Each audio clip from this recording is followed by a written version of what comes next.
Welcome back to our coverage of the 2016 League of Legends World Championship. We have come to our final match for Group D, Royal Never Give Up versus TSM. Now the winner continues their pursuit of the Summoners Cup in Chicago, and the loser is out of the tournament. So gentlemen, what are we looking for from these teams? What do we think is going to be the key factors in this matchup? I think that the bottom lane is the biggest aspect of tonight's match, primarily because Uzi and Mata have looked extremely vulnerable, and I thought that Doublelift and Biofrost looked phenomenal against Samsung Galaxy, even though they weren't able to pull out the win. And I also just put Bjergsen on some carry AP mid laner and just have him dominate the game. Yeah, I think mid lane and jungle are like the two most important roles in this matchup. I do agree bot lane will be important because RNG needs it to win the game. But I think their weakness has been so focused around Xiaohu and mlxg especially. And if these two guys do not perform just even like 10% better than what they've been doing today, they're going to get destroyed by Bjergsen and Svenskeren almost no matter what picks we get. And you cannot lose that middle part of the map because then people are just going to roam to the bottom lane and then destroy Uzi Mata. I'm with you on that one. I think that the jungle and mid lane matchup is really important. And oh, there it is. Bjergsen, even though he had that really poor showing game one, he was able to still bounce back with that Syndra. They figured out exactly what they need to do. Don't put him on that utility. But Xiaohu on the other side, I mean, just looking completely off, even with that Flash Malzahar play. Yep. That's not the kind of stuff you want to see if you're trying to qualify to quarters. And RNG is not a team known for that teamwork or great synergy. So I feel real bad for a guy like Xiaohu because he's been playing so poorly. I'm not sure anyone on this team is actually picking him up and kind of getting him, you know, to focus. Also, we know that the Chinese community can be super harsh on some of these players. So there's so much pressure on this guy right now. If he performs poorly again, I can see him tilt completely. I mean, that's the thing. We're zeroing in on specific matchups and saying those players need to step up, but I don't rather see a way for any single member on the team to lift everyone else up when the team is coming off such a devastating loss. Again, we have to remember 7.5K gold down, the most in the tournament at 15 against Samsung Galaxy.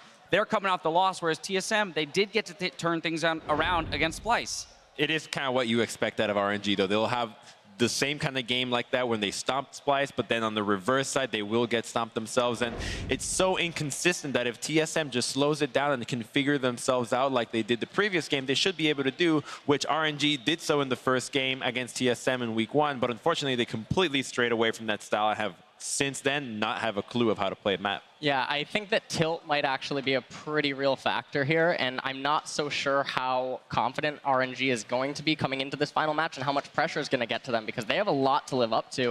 And I think that TSM have shown that they can hold it together, and I think that the momentum that they had from the previous win is going to come straight into this. I think there's one thing we've noticed with RNG. Whenever Mata is not on the playmaking support, they've not been able to do anything. So I think this is the time to say we don't need to stomp the bot lane with 50 CS. We can get something like Alistar, go even in lane, and then once we get outside of the laning phase, Mata can be the big playmaker that sets up the place and punish someone like Doublelift when he's out of position. All right, well, it's do or die time for both of these teams, so I want your predictions. TSM, RNG, who's going to the quarterfinals? We're in the Bay Area. Who else could it be? It's going to be TSM for me. I think they're going to be able to handle RNG very well, and I'm looking forward to seeing them in quarters. All right, the home crowd's behind them. What about you, LS? I trust in Bjergsen and Doublelift, so I'm going with TSM. All righty, there it is, Deficio.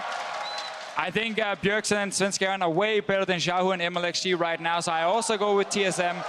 Really, the only way RNG is going to win this game is by doing something unexpected. They don't really know what they're doing, so they can't surprise that way, but I think TSM has this one. All right, well, the crowd is behind them, as you can hear, ladies and gentlemen, but it's up to the players to make it happen. So without further ado, let's send it to the casters for our final match of the day. Hello everyone, welcome to the last scheduled Group D match here on the Player Experience stream. I'm Sifa, joined once again by Azael and Inori. Gentlemen, this is actually the last match overall. Winner here advances, loser goes home. You heard it on the analyst desk. You heard the predictions as well. Speaking specifically about the jungle, as that will be our focus, who do you think has the edge here, Svenskeren or mlxg? I think Svenskeren has had some really good games, and he's had some really not so good games. I mean, I think the Olaf one earlier today, that invade where he got caught out, was pretty brutal. But on Lee Sin, he's looked fantastic. And unfortunately for him, since he got Lee Sin twice, he's never seen it again. Yeah, definitely. I think his Lee Sin is his strongest champion. And going back to that invade, that was so bad. I criticized it so much because it was so... He had information, but he didn't listen to his information. His laners were pushed in. I hope he changes his style because he really needs to step up if they want to win. Well, interestingly enough, as we get into Champion Select here, already the jungles are going to be the focus for picks and ban. Lee Sin, Nidalee fast-fired and taken off the table. So with those two champions down, is this when the Skarner comes out? Is this when, what are we going to see? Is this the Kha'Zix that Nori has been praying for this entire tournament? I mean, Olaf, Elise are both up still, right? Like, those are the ones that seem to be the kind of trade back and forth a lot of time. Lee Sin gets taken off the table a lot of the time versus these excellent top-tier Lee Sins, and Nidalee is almost permaban at Worlds, so these two are pretty common.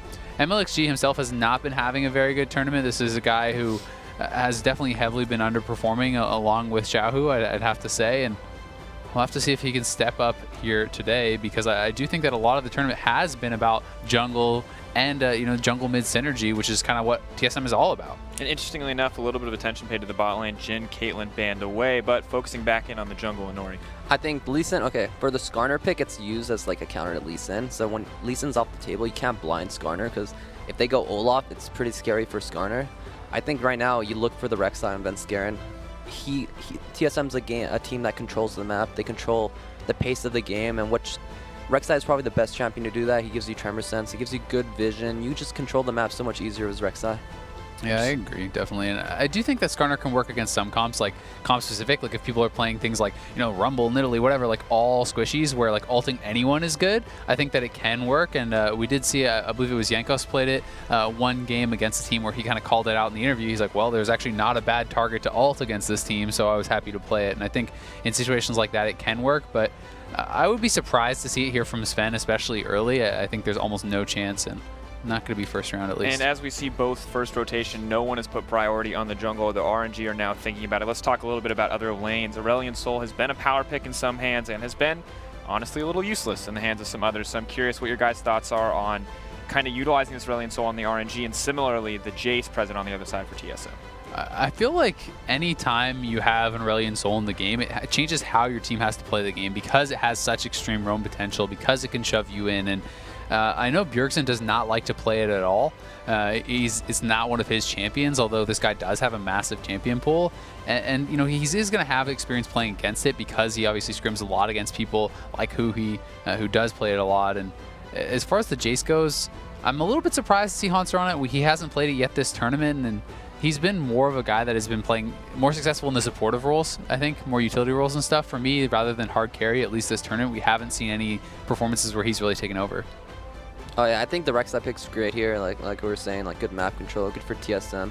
I'm kind of worried about the Jace, because yeah, I don't think we've seen Haunter played yet, and it's a champ you really have to change how your comp works when you get a Jace, because you're not going to have a frontline CC champion, you're just going to have a range poke ability. But I like the Ryze chain, it's a lot of CC.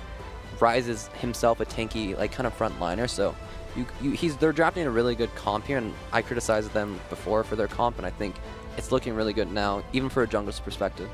Now matched up against the Elise, I want to talk a little bit about early game pressure. Where do you expect, with both junglers locked in, to see this pressure moving? And as we will be, I believe, remaking the lobby here, going through Champion Select overall. Now, once again, we haven't confirmed that the pick bans will stay the same, but if we look at just the Rek'Sai versus Elise matchup, who has the edge here, and what do they each need to do in terms of having presence in the game?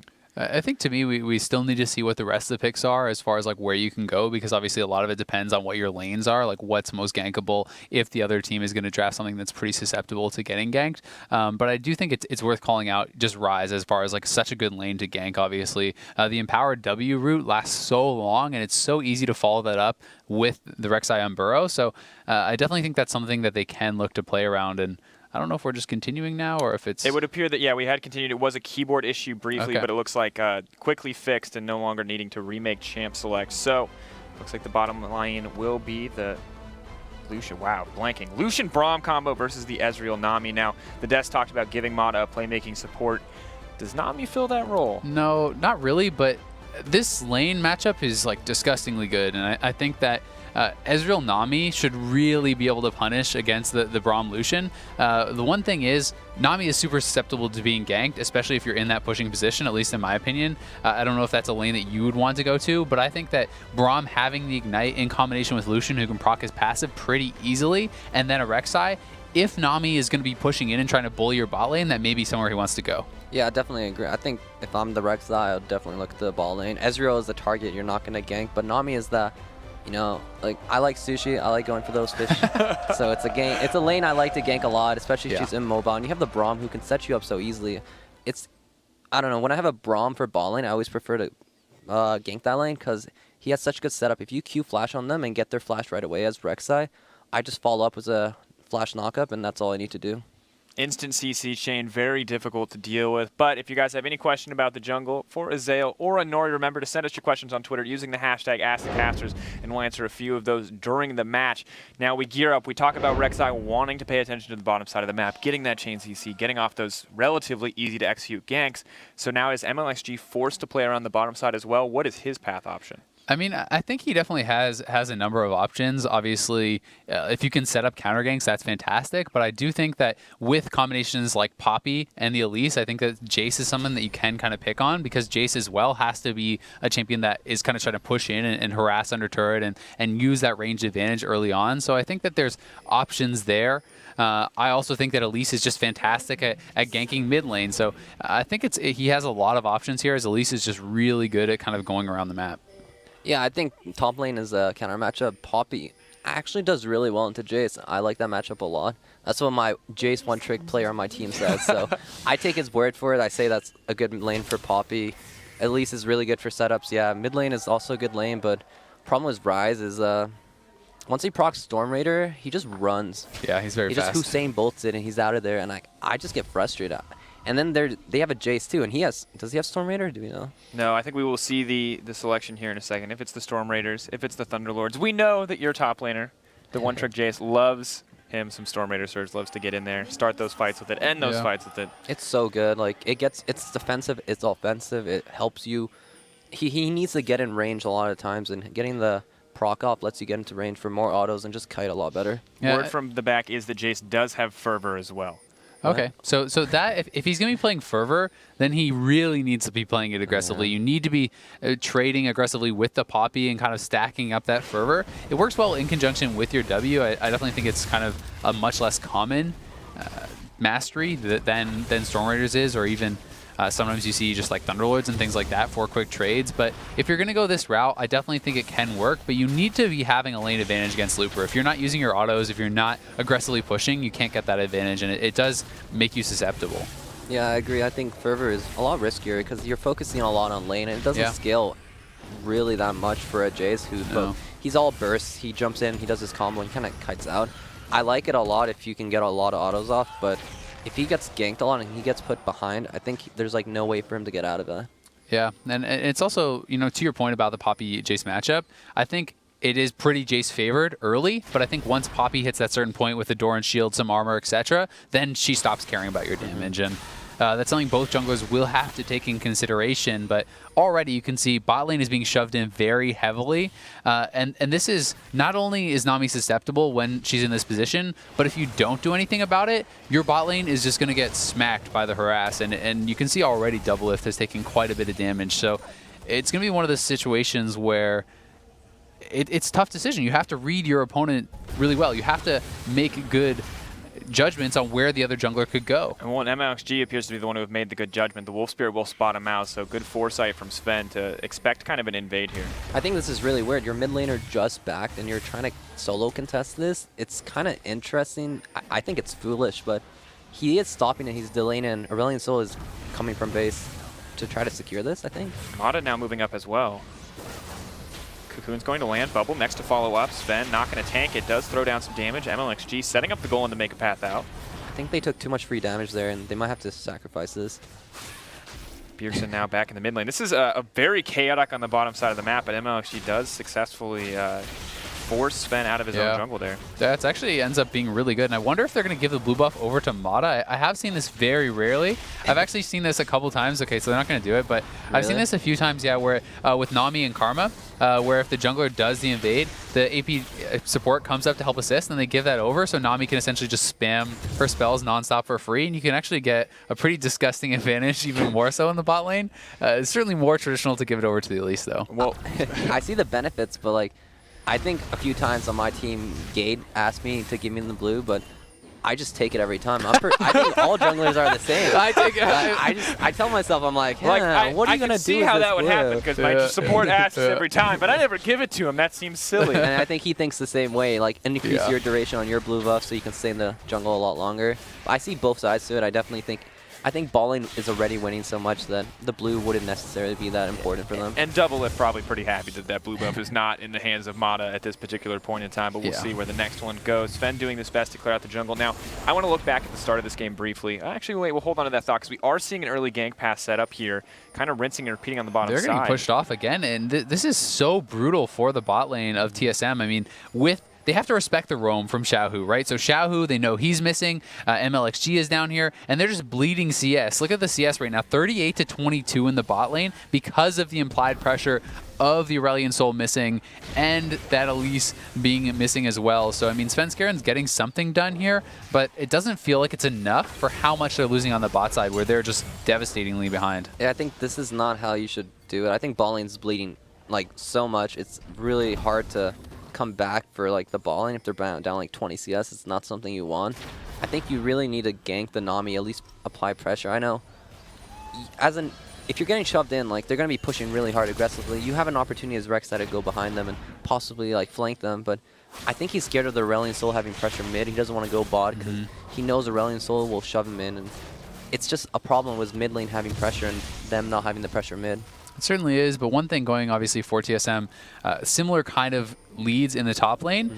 Poppy did set up a bit of a freeze top lane though, which is going to mean Jace is going to have to try to reset it or be able to basically have the support of his jungler, and it looks like he is going to be able to push it in. Both junglers, you know, are not here to pay attention to this, so it doesn't end up really mattering, but it is one of those things that your top laner can do for you to help set up those ganks. If you can kind of hold the lane in that semi-contested position just past the river, it can make it obviously a lot easier to go for those ganks. Well, we do have a few Twitter questions coming in. One coming in from Sebastian, way 3 cool, 2 not a cool enough number. Why is Zach not used more often in professional play? It's kind of weird. It was hyped up so much in NA, and in solo queue right now it's so like strong, but I think the problem with Zach is he's not that strong early. He needs some time to scale. If he gets behind, he just gets punished so hard. Yeah. That's pretty good for them knowing that Elise is there. But yeah, Zach is just not that strong early, and there's champions like Elise and Rek'Sai who have such... Okay. Oh, we're waiting. You guys always have to kind of wait because you're wondering, is the Cocoon going to connect? Yeah, that one does go I thought wide. they were going to jump on him, but they're just going for ball lane play, and Oh, no. is going to die. That's not what you want. The shield is there to block, but they're not going to get tagged by the stun. Voice of Light comes out. Ooh, Q from Uzi. Sven kind of caught between a rock and a hard place, but Bjergsen is on the way. Looks like he's dueling on the side with the Nami. Svenskeren in trouble. That's the double kill for RNG. Doublelift next on the menu. Is just going to drop. Oh, that's a God. triple kill for Uzi. TSM and the Dreams of North America not looking so hot after that play. Oh, that is devastating for TSM, and just like that, I mean, we've seen what Uzi can do when he gets that far ahead. Not only is he massively up on the CS, you give him a triple kill at 7 minutes, he's going to get first tower gold. If they're smart, they give him solo gold here, and he's going to have like a full item. And Uzi should be able to just completely take over the game. Uzi should be able to completely take over the game at this point. Okay, never mind, they're not going to do it. Never mind. We thought they had the intelligence, but... I mean, they still got a triple kill. Calm down, Inori. They're still smart. Just maybe not the most optimal play. I think they're mechanically gifted. This is clean, though. Look at Uzi. He's got the moves right there. The way he like swings in between each auto is so just sexy, you know? Yeah. I just like the way he moves. He's got the moves. He's moving in, flash forward, auto. Looks like he's paying attention to Doublelift. He was paying attention to Rek'Sai the whole time. Yeah. And Doublelift just had no real business going for those last kills. Like, I mean, people were too high on HP. I know he wants to get something back, but now, I mean, look at the item buys. It's a Cull and a couple longswords versus Sheen, Tier, Pickaxe, and a longsword. So it's lights out for the bot lane. And if you're Svenskeren at this point, what do? I mean, are you just abandon ship, don't try to help him at all because he's too far behind? Or, you know, how do you try to get back into this as a jungler? Have faith in Bjergsen's rise. That's what Svenskeren's doing. He's praying for Bjergsen to hyper carry. But yeah, for real, you just keep Bjergsen stable. His rise can actually destroy late game, but he needs to get there. He needs to make sure he's kind of maybe getting his blue buffs, but he's probably not getting his blue buffs as we see. But yeah, you should make sure top and mid is not going to die. Just give up ball lane. Ball lane's destroyed. Like, there's no chance for them. They need to control mid and top and make sure ball lane doesn't die tier 2s, and that's it. Seems like the only piece of good news for TSM at this point is the fact that Svenskeren has a decent farm lead, as does Haunter on the top side, 85 to 55. But in terms of jungle presence, mlxg has just been a part of more ganks, but it's not even mlxg. It feels like Xiaohu consistently roaming down. Yeah, and it's the combination, right? And it's the jungler working well with his team. Elise is great at diving. You have Xiaohu on a fantastic roaming mid laner, so you can put on even more pressure in this already winning lane. And they've really put so much attention on Uzi and been able to snowball him. Well, while we wait for the next big play, I thought we'd hit another Twitter question. Richard at Crazy asks, are there any unique/innovative rune or mastery setups used so far in Worlds that a common viewer wouldn't notice in the jungle? Maybe I'll just shift this to you, Inori. Is there any interesting jungle rune or mastery setups that you've seen coming out or that you've seen? Not necessarily. I think everyone plays pretty standard. One thing that I've actually heard about is Karsa. You know, I was talking a little bit to Meteos, and Karsa apparently is using basically 26 flat AP on Elise, as far as just like trying to hype up early game super hard. Uses no scaling runes, so kind of like all in on the early game. And trying to have that early dueling power, and I don't know how weird that really is, but it's something that seems like a little bit less standard at least. I actually always run that page. Oh, okay, there you go. I think The Rengar player running the all-aggressive rune page? I think, yeah, but something more people prefer the scaling 10% CDR, Yeah. and it just, the AP is just so nice. It helps you clear too, and makes you clear, makes your ganks a lot more deadly. I think his W, she has a really good W scaling on her AP, so it's nice. Yeah, good to see. Of course, one that I've seen coming up recently and one that I saw in and this could just be from what I've seen on the, you know, looking for websites, looking for guides, but the scaling health runes on Olaf. I wanted to hear about the standards for Olaf rune pages. He's a unique champion. Yeah, for Olaf, you want to go full scaling because, first of all, you don't want to run armor yellows because you want to take more damage in the jungle, so you get lower. So you clear faster. So you just go full scaling yellows and that's Nope. good. Chance to see. Svenskeren in trouble. Voice of Light connecting. He's going to try to make it out. Nice buffer. Red buff ticks down. Svenskeren, no. I have no idea what he thought he was doing there. He knew that 3 guys are there. Complete disrespect of his opponent's damage. And back? Bjergsen's here, I guess, but this game is looking pretty bad for Svenskeren and for TSM in general. Oh, Hold the lines, nice guys. cleanse. Hold the lines. Here comes the wave. They actually will defend this tower, which is pretty good. You don't want to bleed too much. It looked pretty scary, and they're actually running right around. I just think that Svenskeren had no reason to try to clear that ward, knowing that his opponents are there, knowing that they're outnumbered. You know, wait for Bjergsen to get there, have the extra body, and you know, you say they don't want to bleed too much, but he's kind of just doing just that, and he spots them all there, right? Like it's not like this is a surprise. I think it's 4 letters, T-I-L-T. He's not playing so hot right now. No. Right now it's 3 letters. It's RNG, and they're definitely bringing it home. 4 kills to 0. Okay, I thought that said 12 for a second. I was very concerned for TSM. That's 17.5 to 19.7 as well as the Infernal Drake. So while it is a massive lead for the early game, it doesn't feel insurmountable quite yet, but it is getting worse, and if they keep making these mistakes, it feels like TSM are not going to have a way back. And it's not insurmountable yet by any means, but part of the problem is you have like Jace to the Poppy, right? So now the Poppy has like ninja tabbies and is getting that armor and has the Doran shield and gets this part where stops kind of caring about Haunter's damage. So that matchup is going to start turning. And yes, I think that Ryze can certainly carry in the late game, but they're a long ways off from that. And that's kind of like what you're hoping for now at this point is to super delay the game. Yeah, I think looking at all games today, I think mid priority is so like underrated. Like it should be prioritized 100%. Like if you don't have mid priority, we've seen what happened. Syndra on Bjergsen Syndra just roamed to every side lane, won the game. Here we see the Aurelion Soul push out and just win the side lanes. I think when you're going scaling mid, Haunter. Smackdown. A little bit of damage here. Haunter trying to make his way out. Does knock Looper back, Haunter's but Xiaohu's on the way. Yeah, Nice they'll flash chase over. He has no way out. Unless taking a bit of damage. Voice of Light. Yeah. There he goes. I think it's going to be the 1-for-1. No. Oh, maybe. He got that. Yeah, last time. Yep. Biofrost there to play the cleanup crew overall, but RNG are collapsing. Oh, yes, Uzi's here. That's so much damage from Aurelion Soul. Here comes the wave. Nice block from Biofrost. Looks for the disengage. Double got caught. Not going to be enough. Makes it out. Bjergsen killing mlxg. Stun does go wide. Nice sidestep from Bjergsen. Bjergsen is actually really strong here, and he could look to chase. He still has his cleanse, and these guys are low.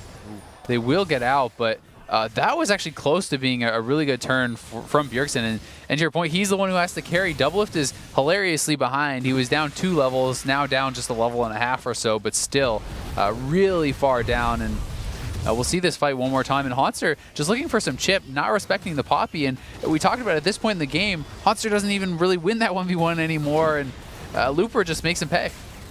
Really Yeah. solid place to be, and we see the follow-up here as well. It's really clean, and I think one thing to bring up was after the long chase, Elise just flashed in and died for no reason. I think you just take it slow. You're winning. You're the team that's winning. Just always take the fight slow. Don't go for the flashy plays. Interesting to see it come out, but the gold lead for RNG remaining about the same as they did trade blows in that exchange overall. And good on Biofrost to pick up the kill that he could. Bjergsen as well picking up one. So it's not all bad at this stage of the game, but it is still pretty terrifying as RNG are pretty much everywhere across the map. Now, want to hit these Twitter questions again.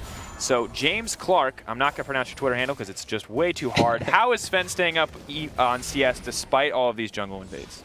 Well, I mean, a lot of it is just the fact that Rek'Sai just clears so fast. You're resourceless. He's able to kind of move around the map. I don't know if you want to say anything more than that, but I think mlxg was applying a lot more pressure. He spent more time just ganking lanes instead of farming. Rek'Sai, early game you set up a tunnel network, so it's really hard to ruin your flow of farming. You can just go camp to camp faster than any other jungler. And also, he has 4 assists. Rek'Sai has 1 assist. He spent more time applying pressure in lanes, going for towers, and then Rek'Sai has farming. Yeah, but that said, you know, he's not really that much ahead in CS, and you know, he didn't go the Tiamat build. And keep in mind, this question did come in a few minutes ago when there was a 20 CS discrepancy, but mlxg does seem now to be catching up, and honestly, it just seems like the options for Sven to go steal enemy jungle camps or counter jungle seem to be running out. Yeah, but one thing to bring up is, like, when we saw that 4-0 lead, like, it looked really bad, but thing is, like, early game leads, you need to transition them into like big objectives. I think stopping the bleeding is the most important part. You're never out of the game if you can stop the bleeding, and they did just that. They defended a tier 2 tower, and they really haven't took any other tower after that, so it's really good. Yeah. One thing though, I think the mid lane turret, if we can check on that, is actually really low, I do believe.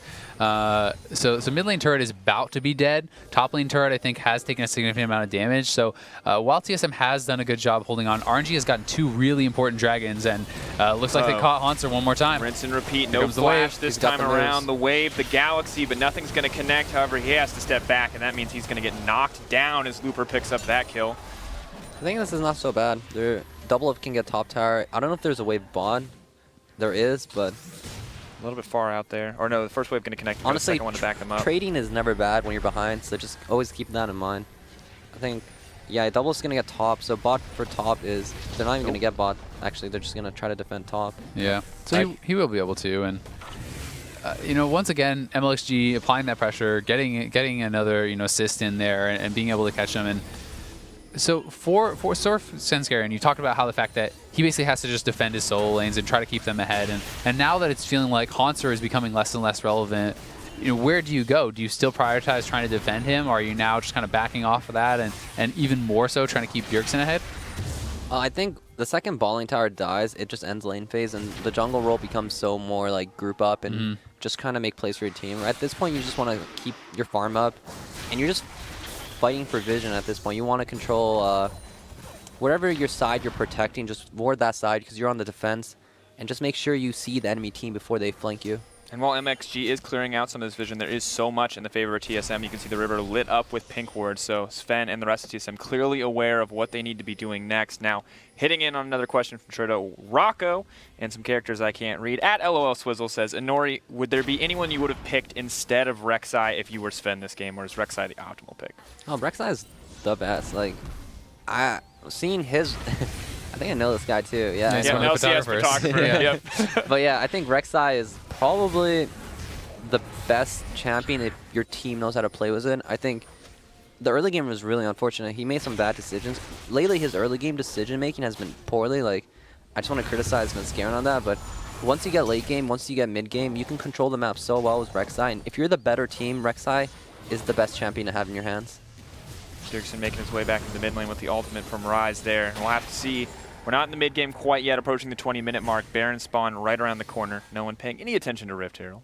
It's pretty scary point right now as Uzi has completed his Triforce, and if you look at just the items on this guy, that's going to be so ridiculously strong. And Triforce is becoming more and more popular as kind of the snowball Ezreal item. When you do get ahead, you go this instead of that Iceborne Gauntlet, and it allows you to do so much damage, and they will be able to easily pick up that turret and finally grab some gold. But to your point, there's a trade in the top lane. So TSM is actually doing pretty well, all things considered, with how this started. It's still just a 2,000 gold lead, and it was a 2,000 gold lead almost 8 minutes ago. We have to keep in mind, of course, the further we move in the game, the less and less 2K actually means. So as Anori mentioned earlier, trading objectives is just fine. Sven trying to make it out. Hextech lands. Really good for them. Wait, I think Rise got it? Yeah, Rise did get the red buff. That's good. Don't let them get any more. And yeah, the gold leads, they make less of a difference as the game goes on, and it's important just to stop the bleeding whenever. And I actually think Bjergsen's Rise is straight up just going to 1v5 late game. I think that's why TSM is just like waiting it out. They're like, hey, don't worry, we got Bjergsen on our team. He can 1v5. The hopes and dreams of America are behind you, The Anori. TSM strategy. Yeah. And Doublelift is now on the bottom side of the map looking to push in as Bjergsen currently set to 1v3. Huh? Moving in there. It's just going to back off. It's Team Solo Bjergsen. Yeah. Oh, what happened with that tunnel? The tunnel went through to the other side, but he didn't go through the wall. Yeah, that's a bug that happens more frequently lately, but you pretty much, if the wall's really long, sometimes they don't put make you it all on the the way right through. side. Yeah, it's kind of weird, but Well, luckily he wasn't trying to escape from any immediate kill pressure, although would've he been may have awkward. to. But yeah, just defend, scale. I think Bjergsen, yeah, it's gonna go Seraphs next, and I would rather them force fights when he's 3 items. Like, I think he goes Void third. Is that how Rise are building right now? Yeah, usually. I mean, it's just going to depend how much MR I think is on the other team. Sometimes people do go like more aggressive options, or if they want defensive, you can even go like Azonia's or something like that. But I do think that Void third is super common. Okay. So looking at itemization on the opposite side for mlxg, Elise we so often see build these hugely aggressive build paths with the Proto Belt, with the Rylai's, a lot of AP, a lot of health. This time around, however, we see the Chain Vest. And Nori, I kind of wanted to get your thoughts on this build path. I think it's mostly, if you can snowball more, you go more damage. If you feel like the game's getting kind of stale and slowing down, you want to just go into tank stats, because it's just more reliable to be a frontliner than it is to be like another thread. If you don't, because junglers, as the game progresses, your eco becomes less and less. So you really need to make that decision, is like, am I going to... Oh, Looper potentially in trouble, trying to knock him out. Ooh, gets all 3, the flash away to safety, but TSM gets the flash there, so small advantage. That's good. They're being proactive on the map, making these small advantages, which just slows the game down even more. But yeah, the jungle point, yeah, if you're getting low eco, so you have to make that decision right after your Runic Echo. Like, is this game going to be me snowballing, or is this going to be like, hey, we're just going to group up and take vision? So what do you think, it's kind of further along that point, about the itemization of Svenskeren here? Some junglers, you see them kind of just build a little bit of armor, and then they get a cowl, things like that to hold them over, especially against a team that has a decent amount of magic damage, where Svenskeren's going straight for a Randuin's. Do you think that he should have picked up a cowl? Do you think that finishing this item first makes sense? Where do you kind of sit on that? I guess it's because Ezreal's 3-0. You just need a rush armor item right away. I like it because he's the only frontliner, so even the AoE slow, it's going to help. If they're diving your team and you just get the Randuin slow off, it can be really efficient. I mean, Randuins in general is kind of like a bad item because there's like no crit. But actually, there's a low crit, but not too much where it matters. I like the Randuins. I like maybe getting like a null magic soon, but we'll see. Yeah. Another item that we could also see Bjergsen go, I have seen, is Abyssal in games like this, too. Sometimes Rises do like to go for that, but I definitely am expecting the Void. Either way, I mean, TSM is stalling it out, but the one thing they are not stopping whatsoever is the dragons, right? Now, 2 mountain dragons are gone, the Infernal is gone, and that's going to really help RNG to be able to take things like the Baron to extend that lead and to help to close out the game. And, how much does that play into your decision-making as far as when you go for Barons and stuff, if you have this or not? Oh, Monster trying to get cheeky. Wave on the way to back up Xiao, who does flash out. And Yuzi with the prediction on that. Oh, that was pretty dirty. Svenskeren moving in, but Bjergsen's on the way, trying to get the stun out, but they missed time a little bit. Flashes forward, looking to pick up the kill on Mata. mlxg is over the wall, but TSM don't fight off more than can chew. Nice gets the stun on a Doublelift. TSM are here, and it's a party on the bottom side. Stun goes in. Svenskeren in trouble. Uzi is untouched. The red buff is going forward. Bjergsen on the backside, and Uzi still alive, dishing out the damage. Poppy not going to be enough, and Xiaohu, the stars, cleaning up house. Bjergsen with the cleanse wants more, but it is not enough. He's got this. Ooh, looking for a little bit more, pulling back. Uzi's already dead. Double kill. Just Rise things. I actually think that mlxg went way too aggressive there. He flashed over so early by himself, and I think that Looper saved that fight. Yeah. If Looper didn't get the stun on the wall for Doublelift, TSM smashes that fight. Like, I don't even think it would have been close. And yes, it starts off very well, but Svenskeren did a good job to kind of keep Haunter alive and delay this, and then that was a nice sight from Muzi, but we'll watch when mlxg does get over here, and I just think he really kind of potentially could have thrown this fight very easily. Yeah, Mata gets burned down right at the start. Now keep your eyes on mlxg. And where's the team, right? Yeah, like, he has no team behind him. That's like the really only reason random TSM loses this fight, Doublelift is not respecting the Poppy. He's standing too close to the wall. If Doublelift is further back, I really do think this fight is a complete disaster for RNG because we saw how big the Ryze got in this fight and how much damage Ryze was able to do. So imagine Lucian is still alive here, right?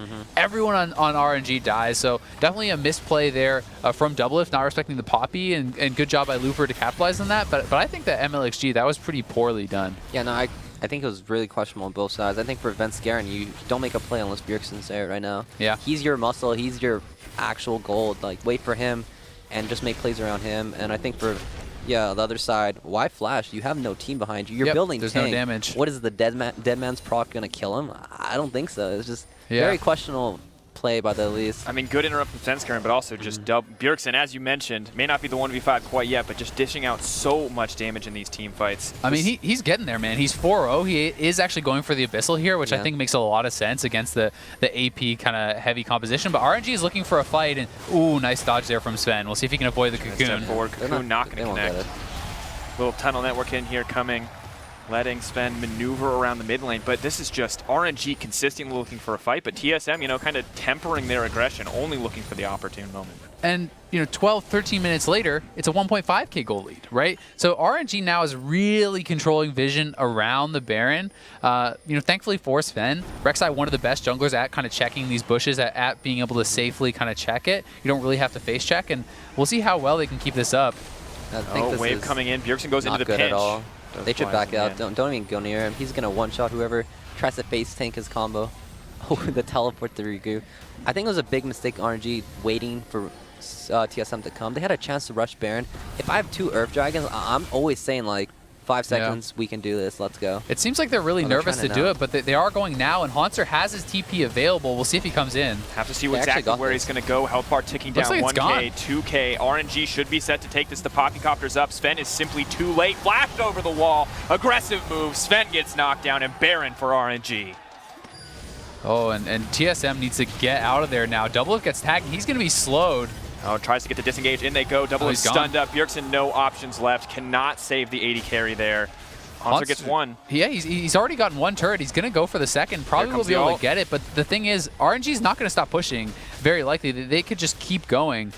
They will pull back. We'll see if Haunter's going to be able to get out now. He should be able to, unless Rolling Soul has a knee. He has the TP at this point. He's not going to be able to base. No, Poppy on the way. He's dead now. He is in trouble. Yep. Knocked up. Aurelion Soul is here. They're going to pick off Haunter. The rest of the team is in the middle lane with a creep wave, keeping this knocked down. RNG, they may be making some small mistakes, but TSM caught out, and the Baron in favor. TSM's honestly making more mistakes, I think. Like, right there.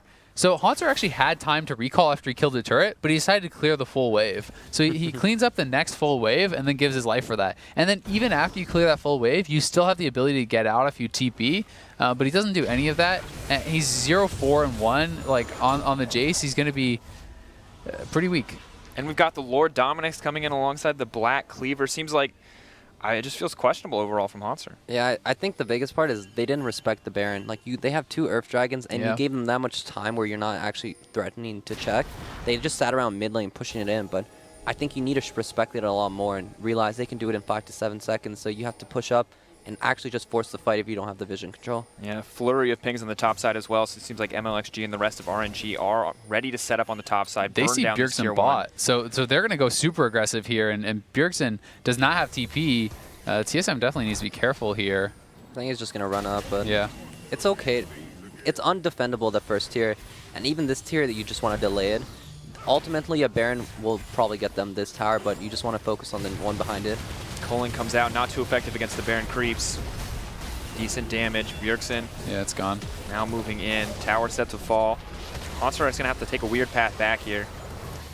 It's perfectly fine, though. You just want to trim the wave as you're defending that tower. You never want to defend that one because it makes it so much easier for flanks and just getting poked by all their abilities. This gives you more room to dodge abilities and just kind of control like the wave a lot better.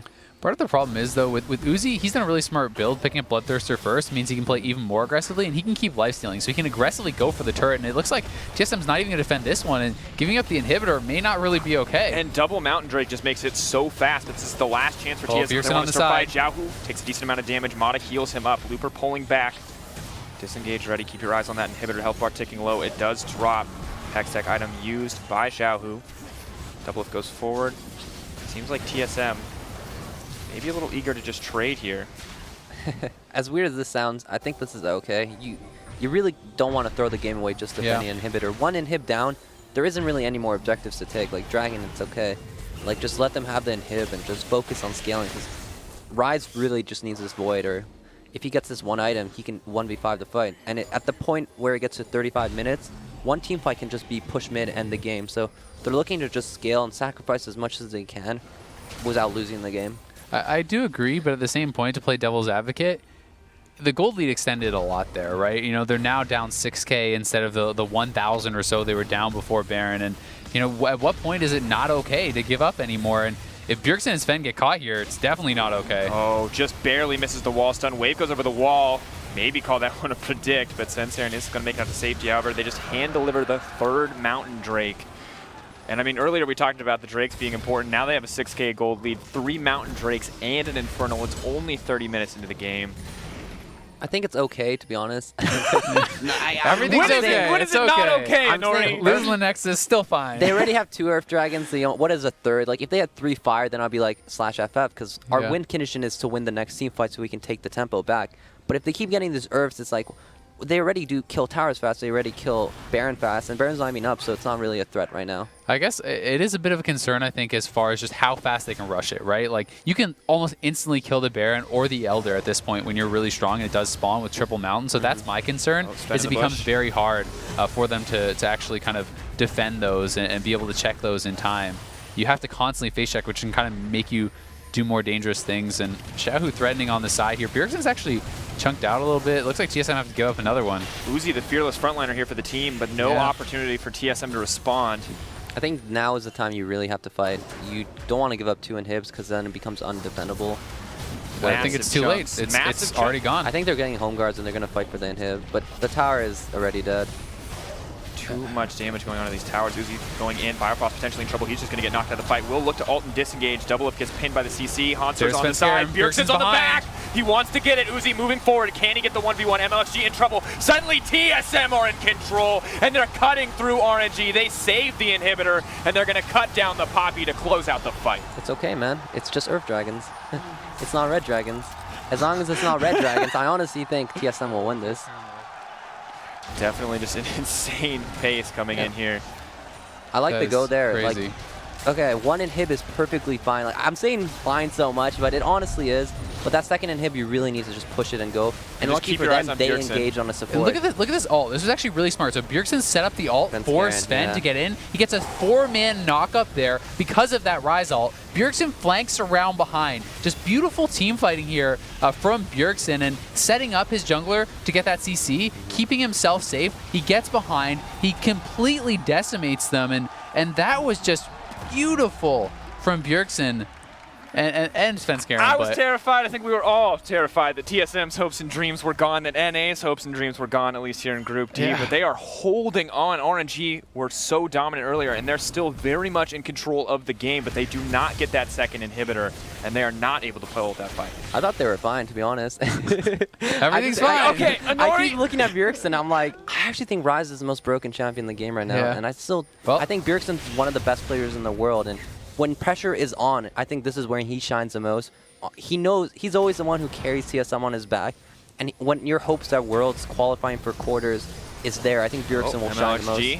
Stun goes in. TP coming in as well. TSM, have they picked a good fight? Be careful. There could be Poppy knocking they him in have a wall. the ult. They have to be careful. Biofrost looks for the disengage. Svenskaren's caught off to the side. Doublelift and Bjergsen are alive and well, but the Lucian set to go down here. Cut down as well. Bjergsen's still alive. Keep your eyes on the Rise damage. Is he going to be able to get anything? Because Biofrost is the one sacrificed in the end. It is still a 3v4 TSM. Losing members. Nice block coming in from Bjergsen. Uses the shield to heal up. RNG, they may grab 2 kills, but they're not getting anything else off that fight. Yeah, I think they might go for They're Baron going to go Rush. for Baron, yeah. mlxg is alive, Svenskeren's dead. It feels like it's pretty free Baron with Triple Mountain. I think it's definitely gone. But it looks like TSM wants to head over there and try to do something. Do you think they can even get there in time? I think they're waiting for Oh, they're going to bait. Wow. I don't know if this will work. I think if Braum goes first, he can block a lot of spells. And remember that the pit is warded, so they know that they're not starting the Baron. But He missed the bush. Now they don't know. But they're not doing it still. Oh, there's No, a trinket there's a ward. ward, They put there's a a trinket ward in. Okay. yeah, they're fine. They have the ward in the pit. Now they can't be sure, however. They're going to have to move forward. It's gone. Rek'Sai is I up. think you just give Rek'Sai's it up. up, honestly. They Unless get, he is can the steal. Can they steal this? Ulti? Not going Oh. to get it. mlxg takes it away, but Bjergsen's actually moving forward. Not Well. going to be it in the end. There's the Baron, and now Can Bjergsen carry? Yeah, that seems to be the question on everyone's TSM mind. stay? can TSM survive the night is the question. Can they make it through the Baron buff? Elder Dragon on the way as well. You also have to feel that Baron plus the Triple Mountain, your minions are not going to die. If Uzi kind of like sieges a little bit aggressively, I mean, look at his items. It's super defensive with the Mercurial and the Bloodthirster. He's going to be so hard to take down. I feel like he can aggressively move up and just auto the turrets. And if he's doing that, RNG should be able to get so much. 2 inhibitors are open. The mid inhibitor turret should die super, super fast. And TSM is going to have, I think, a tough defense. I don't know if you still are feeling it's fine, but... Believe in the Bjerg that believes in Oh my TSM. God. Believe in the Bjerg. Okay. Well, Believe in the Inori that believes in TSM. I don't believe in TSM at all. I just believe in Bjergsen. He's the only hope. Like, look at his team. 1-6, 1-4-6, like 2-4 ADC. Like, Oh they God, need to step Svenskeren. up right now. A lot of poke going down. Not really. There is one tunnel potentially for Svenskeren to look for the flank. Ult not up yet, but Bjergsen has the ult. Maybe they can look for the same flank maneuver. I think they do that same thing where they just ulti the Rek'Sai behind and go for a flank. The poke is really good too. Ult coming in, Looper. they're going to have to choose their fight soon if they wanted to try to defend this, because this turret is just going down almost instantly. It's already gone. There's Oh, that they're ulti going coming Ult in. to They're the going. side. Sven on the flank. He is going to get one knock up, but the wave comes in from Mata. Sven is burned down. Double Lift and Bjergsen are alive and well. However, mlxg on the front line. The star comes in, just stuns Biofrost. Down goes Haunter I don't on think the it's side. enough. Maybe not enough. Uzi is ripping through That's Biofrost. it. Double Lift Bjergsen is gets to next go on in. the menu. Misses the Q, but the auto connects. TSM's done. TSM Bjergsen, getting no. closed out. Bjergsen not the hero that North America needs. And at the end of the day, it is RNG who will advance as the 2nd seed in Group D. But it's going to take a while. I don't think it is. I think they're going to end right here, and Uzi cleans it up. That seals it. RNG eliminate the #1 North American seed from groups. The team that was supposed to go at least to the semifinals, What? they don't even make top 8. As a European representative, let me tell you, I know how watching the #1 seed not make it out of group feels. This is a rough day for North America. But while there were mistakes on both sides, at the end of the day, RNG simply out-executed. I think it's just week 2 bad luck, you know. Unfortunate for NA. I think for jungle matchup, Svenskeren played horrible. I'm so disappointed, like, watching him play. I think he made a lot of early game mistakes, and I think the other jungler, mlxg, he played decently. A lot of questionable stuff. I don't think this was a jungle matchup at all. I think this is all about mid lane. Mid lane And bot roam lane, was I really mean, OP. And yeah, Uzi got so far ahead. Yes, he got ahead off of... yeah, the mid lane roam helps Yeah. so much though for like a ball lane to capitalize on advantages. I mean, that was brutal playing around the bot lane in the early game. It seems like every member of RNG showed their face, and Double Lift and Biofrost just had no time to even build up anything on the bottom side. Yeah, it's pretty brutal. I mean, I think that there was a lot of kind of questionable things here from TSM as far as they're playing such a disadvantageous bot lane. You know, Svenskeren did not have a great early game. Haunter's playing Jace, which is not really a champion we've ever seen him on. Yeah, that as Jace far pick, as the Jace what did is nothing. that? Yeah. Why'd you pull out Jace now? Like, it's just Yeah. so unreliable, and why not just be a frontline tank? Like, Bjergsen could have Gnar. carried that if he had like a frontline tank who could push up, so Bjergsen would be more safe. But they went with the Jace pick, and it did absolutely nothing. And it's It feels to me like when you pick the Jace, you just do not have comeback potential coming in from the top lane. Jace is honestly, I think, looked awful at Worlds. I feel like this has like been the biggest bait pick as far as it seems to be super popular, but it feels like pick Jace, lose game almost every time. yeah, it gets you CS advantages, but it doesn't get you much after that. It's just I'd rather be a Gnar or like a Poppy where I have frontline CC potential, which is really OP right now. Or I mean, the Rumble or Kennen, I think those both make sense if you don't want to play like super frontline. But yeah, I'm definitely surprised that TSM moved away from kind of their tried and true stuff. And just putting so much pressure onto Hanser, still very much a rookie player here on the world stage. Feels like maybe the wrong decision from the team because, just an absurd amount of pressure. This is a new guy. Now he's playing a carry champion, totally different from what he had played during the regular season, even during the last few games. It's an immense amount of pressure to put on one of your younger players, and it just feels like it worked against TSM for the majority of the match. Yeah, I think, honestly, Balling really did not play well at all. They got really chunked out early game, and I think they could have communicated the roam better, but still, Balling didn't really have a choice there. I thought Double if at all people would really be the person next to Bjergsen carrying the game, but it felt like it was just Bjergsen versus the world there, and he didn't have enough resources to really carry that game. It was insane to see, of course, Rise setting up those TP flanks. They got one successful play on it. RNG, however, adapted. They saw it once, they knew it was coming the second time, and they pulled back. And maybe TSM had the opportunity to pull back as well, but they decided to pull the trigger in the end, and it counts against them. And once again, it's just brutal to watch. RNG, this is kind of the level of performance we expected from them, coming in early, winning the lane, using mlxg to shut people down, to use these aggressive ganks. But for TSM, it's kind of a sad story because we did not expect the bot lane to be outclassed. Yeah, well, and especially with how RNG looked the rest of the day, right? They got beat by both teams today very handily. Splice beat them, Samsung beat them. It did not look like it was going to be RNG's day, but Uzi kind of has another one of these games where he just ends up popping off. He got ahead from the roam, from the jungle dive. TSM did not really play to their win conditions, not really play to kind of how they had to with Svenskeren protecting them and so on and so forth. Yeah, sad to see for TSM and Splice, but congratulations to Samsung Galaxy as well as RNG. But that'll do it for us today. We'll be back tomorrow when our first matchup of the day will be iMaze Athena and Flash Wolves Maple going head-to-head. We'll have to see if a North American team can make it out of groups. But for now, we go back to the stream for an interview with RNG's Uzi as his team moves on to the quarterfinals. For our entire broadcast crew, thanks for watching. 状态说实话不是特别好，在前面2场比赛也是，就是给人的感觉就是已经被淘汰了吧，就最后一场能够找回状态，非常的开心。So we're really happy that we actually made it out of group stage today, because our team wasn't really in the best condition to play today, and after our first 2 games, everyone saw that we're probably already heading home, but we won. We won. Well, you mentioned it there. It was do or die. Why do you think the group stage was so up and down for your team? Sorry? Why do you think the group stage was so up and down for their team? 他刚刚也说，你之前也提到说你们今天这场是生死战吗？你觉得你们在小组中为什么打得这么艰辛呢？就首先可能就我们小组的其他队伍也非常的强，然后我们的状态也没有就是保持到很好吧，就可能中途出现了点失误什么，就会导致我们后面就打得没有往常那么好。 So first of all, I think all the teams in my group, they're really strong teams. And personally for our team, we just weren't at a very consistent performing stage. We weren't really in this right mental state. So we made a lot of mistakes in game, and that's why we had Yusa. Yes. Well, RNG now has time to recoup and go into the quarterfinals. Uzi, you have a huge legacy already at Worlds, 2-time semi-finalists. How big is the hunger and the pressure on you personally to go far here at Worlds?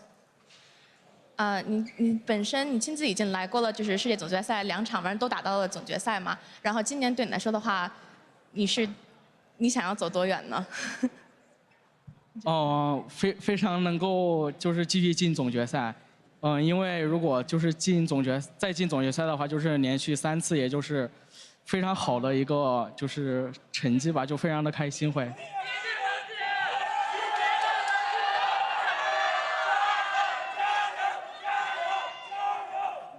First off, I want to definitely make it into the finals, because then I would be in finals for 3 times already, and that is a really good score for any player. Yeah, good for Brandy's place. It is indeed 3 times finalists. That would happen, but you guys are through to the quarterfinals. Congratulations, Uzi, and congratulations, RNG, making it through here out of Group D.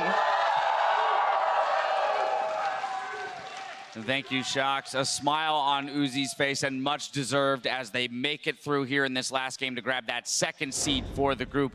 But gentlemen, I mean, what a game, because surprisingly back and forth based on the way it started. But we have to start in Champ Select, where it really looked like that Aurelion Sol pick threw TSM off. Yeah, and I personally have been attacking RNG almost all day for some of the pick and ban phases, lack of flexibility and so on. I didn't believe in Xiaohu going into this game, but him getting Aurelion Sol and actually having saved that. This was the first time he's ever played that champion in a professional match, so he's clearly saved it for a very important moment. He's using it right now, and if you have a struggling mid laner, give him a pick like Aurelion Sol so he can impact other lanes, and he did. He played such a good game on this Aurelion Sol. They had a great game plan. Start on the top side, go to the bottom with the pushing lane. 2 pushing lanes as we were talking about before.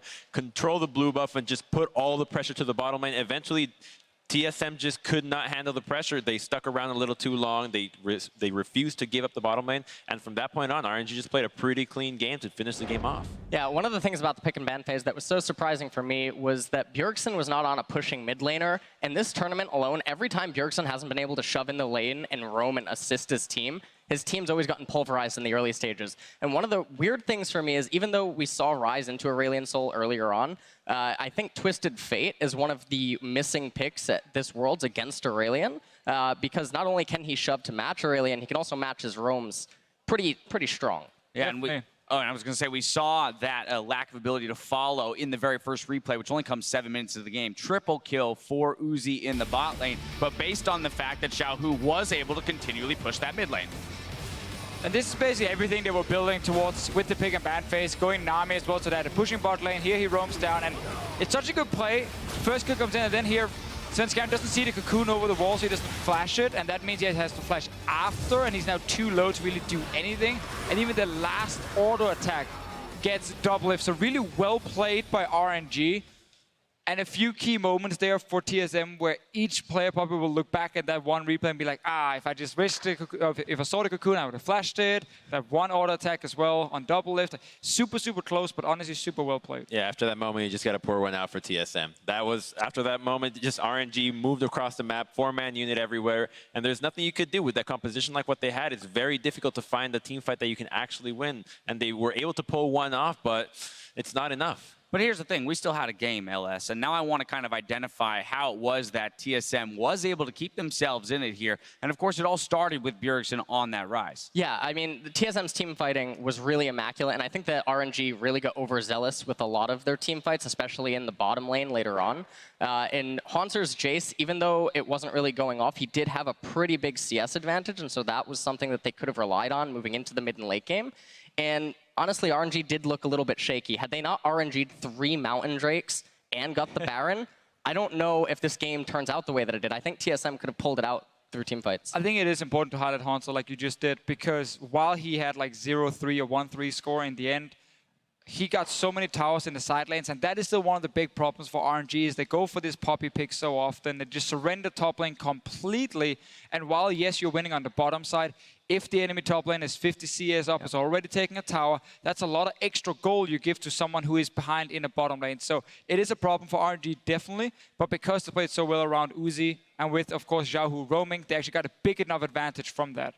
All right, well, now I want to take a look at that base defense put together by TSM. This ace brought to you by Acer here. It's what made the game really close and gave our fans a little bit of hope. Just keep your eye on Bjergsen, flashing the Aurelion Sol ultimate combo with the knockup from Svenskeren. He's going to be able to dish out so much damage, and as soon as the carry goes down for RNG, you know that TSM can win this fight because the carries are untouched.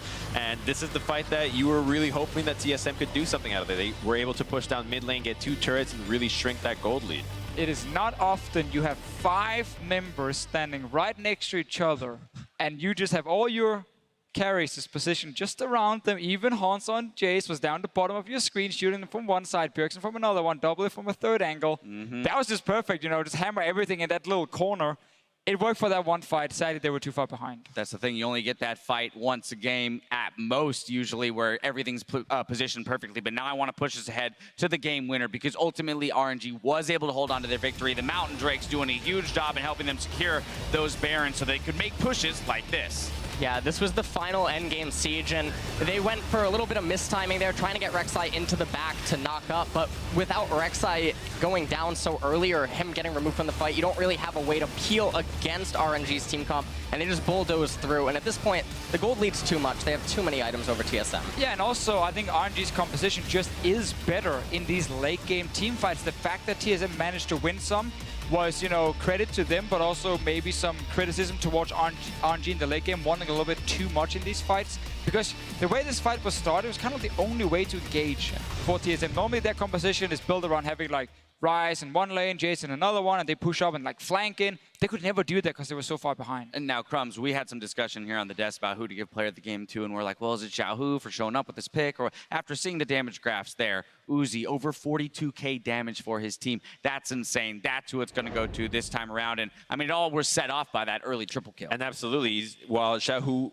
enabled him, he was able to do so much with the resources, and that was the story for Uzi coming into the tournament. The guy gets all the gold, and he's able to put it all to perfect use. And with the zone control from the Aurelion Soul, with the Poppy on top of it, and Nami to heal him and keep him protected, how are you going to get to him with a comp like that? And he makes it work, and that's what you want to see out of a superstar player. Yeah, the other thing about it is, even though they were up against three sources of physical damage, he actually went Trinity Force. And so Uzi's build was really accelerated off of that triple kill, and the Trinity Force just makes him that much more slippery to try to handle inside of team fights. And again, pointing out TSM's team composition, they don't have a way to get to the back line. Well, RNG prevails, and another Chinese team moves on to the quarterfinals. With Group D's games completed, we're sending 2 more quarterfinalists on to the next round. Group A, Rocks Tigers and Albus Nox are going to Chicago. Group B plays their final matches tomorrow. SKT and Cloud9 hold the lead currently. H2K and Edward Gaming are the winners of Group C. Samsung Galaxy and Royal Never Give Up will move on from Group D and head to that knockout stage.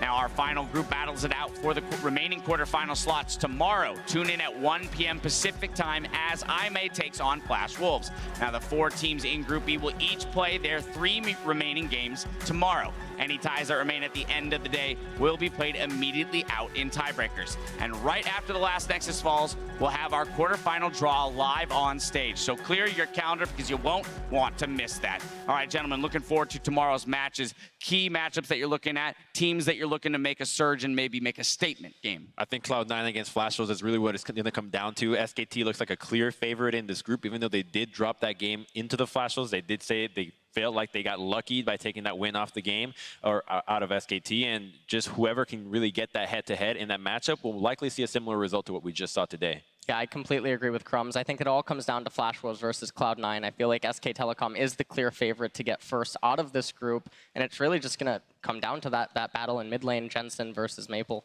I look at Flash Wolves SKT, because I think Flash Wolves can actually beat them again. They really understand how to play against them because it's all about Mabel and Kasa. They can camp Faker, who always plays a little bit over-aggressive, take him down and get the advantage. If they get a 2-0 there, that's a lot of wins C9 won't be able to find because they would have to beat SKT themselves, and that obviously didn't work last time. So we might be in a situation where 3 teams once again are really fighting for the top 2 spots. I may, sadly, not expecting anything. All right, and if the last 3 days are proof of anything, it's that we know nothing. So that's going to do it for us here on the Analyst Desk. Stick around for another edition of Worlds Tonight featuring Shox, Jat, and Freak. Now for myself, the casters, and the entire live broadcast crew, thank you for watching, and we'll see you tomorrow. We did. Here we go. Day 7 of Worlds begins now as Samsung Galaxy takes on TSM. The health bars are so low. Sven, what's he going to choose? Is it Baron or is it the fight? Buys him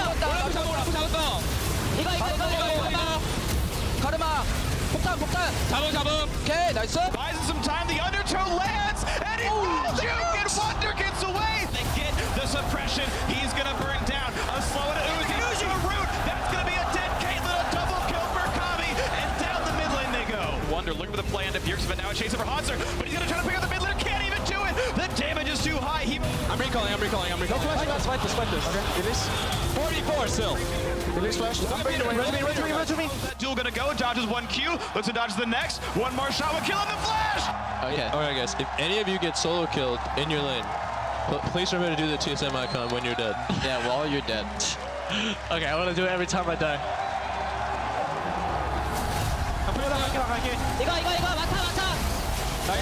Protobelt forward. It's a 3-man stun. Juve goes down but takes 2 with him. It's not going to be enough. That's the ace.